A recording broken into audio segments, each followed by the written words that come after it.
अरस्तु कहते हैं, अगर ज्ञानी की संख्या कम, मूर्खों की संख्या ज्यादा होगी तो मूर्ख लोग ज्ञानी पर शासन करने लगेंगे। मानो या ना मानो, लेकिन भारत है तो मूर्खों का, महामूर्खों का ही देश है। आपको ये बात भले ही अटपटी लगे, लेकिन अकाट्य तथ्य तो यही साबित करते हैं कि भारत बकायदा एक मूर्ख प्रधान देश है। भारत यदि मूर्खों का देश ना होता तो 130 करोड़ लोग वाले इस देश में कैसे एक आदमी लाखों का सूट बूट पहनकर कहता है कि मैं गरीब हूँ और जनता उसे गरीब मान भी लेती है। मोदी की एक ही जाति है, गरीब। भारत यदि मूर्खों का देश ना होता तो सीबीआई, ईडी, आईटी, एनआईए जैसे एजेंसियां जिस एक आदमी की कठपुतली है, वो आदमी कहता है मुझे सताया जा रहा है और लोग मान भी लेते हैं।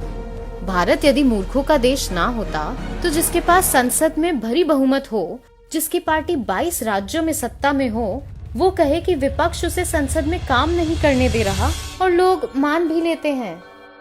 भारत यदि मूर्खों का देश ना होता तो भ्रष्टाचार में जेल काट चुके लोगों को टिकट देकर भी कहता है कि मैं भ्रष्टाचार के खिलाफ लड़ रहा हूँ, लोग उसे भी सही मान लेते हैं। भारत यदि मूर्खों का देश ना होता तो जिसके शासन में सबसे ज्यादा भारतीय सैनिक शहीद हुए, वो कहता है कि दुश्मन उससे कांप रहा है। ये हमारा सिद्धांत है, हम घर में घुस के मारेंगे।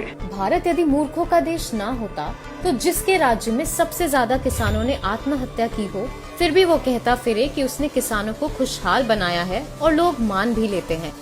भारत यदि मूर्खों का देश ना होता तो जिसके राज में बलात्कार की वारदातें रोजाना नए कीर्तिमान बना रही हो, फिर भी वो कहता है उनका बेटी बचाओ अभियान सफल है और हम मान भी लेते हैं।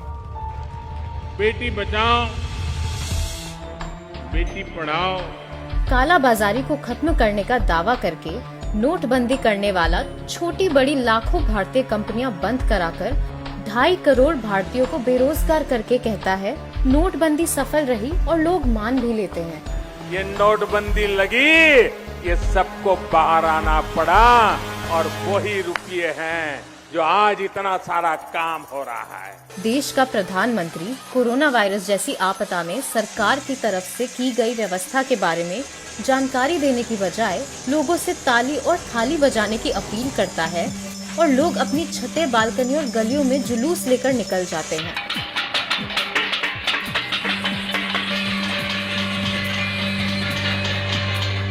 मूर्खों को धर्म, जात, गोत्र, खाप, आस्था, राष्ट्रवाद, जाति आधारित नफरत जैसे तोहफे हमेशा से बेहद पसंद आते हैं।